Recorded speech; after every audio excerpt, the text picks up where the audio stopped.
था। तभी एक लड़के ने जानबूझकर मेरी सीट के पीछे लात मारी। मैंने लड़के को तमीज से रहने की याद दिलाई, लेकिन लड़के ने बस मुझ पर एक कप पानी फेंक दिया। मैंने अपना गुस्सा रोका और उसकी माँ से कहा, क्या आप प्लीज अपने बच्चे को कंट्रोल कर सकती हैं? उसने यह कहकर उसे टाल दिया, वह तो बस एक बच्चा है। फिर मेरी बेइज्जती की, मुझे छोटा कहा। मेरे पास पानी साफ करने के लिए रेस्ट रूम जाने के अलावा कोई चारा नहीं था।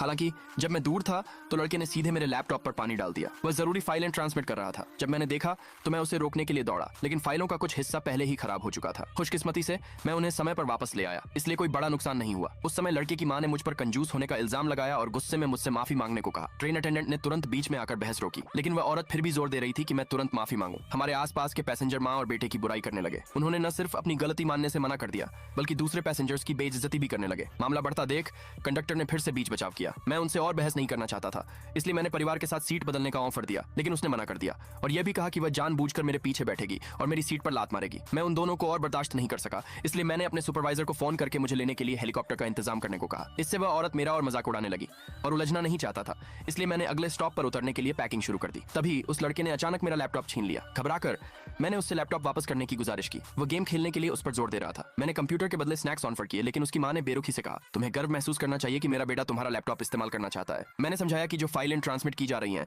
वे ट्रांसपोर्टेशन सिस्टम के लिए बहुत जरूरी हैं। अगर वे डैमेज हो जाती तो पूरी लाइन बंद हो सकती थी। पैसेंजर्स तब तक बहुत कुछ देख चुके थे और उन्होंने लैपटॉप वापस करने की मांग की, लेकिन लड़के को मेरी बात पर बिल्कुल भी यकीन नहीं हुआ। उसने कंप्यूटर उठाया और उसे जोर से फर्श पर पटक दिया। इस बार वह पूरी तरह से टूट गया। जल्द ही सभी ट्रांसपोर्टेशन सिस्टम में गंभीर दिक्कतें आने लगीं और हमारी ट्रेन का भी सिग्नल चला गया। डिब्बे में अफरा तफरी मच गई। खुशकिस्मती से ट्रेन चीफ ने जल्दी से कंट्रोल कर लिया। ट्रेन के हिलने से मेरे लैपटॉप की हार्ड ड्राइव फर्श पर गिर गई। लड़के के दादा ने तुरंत मेरी तरफ इशारा किया और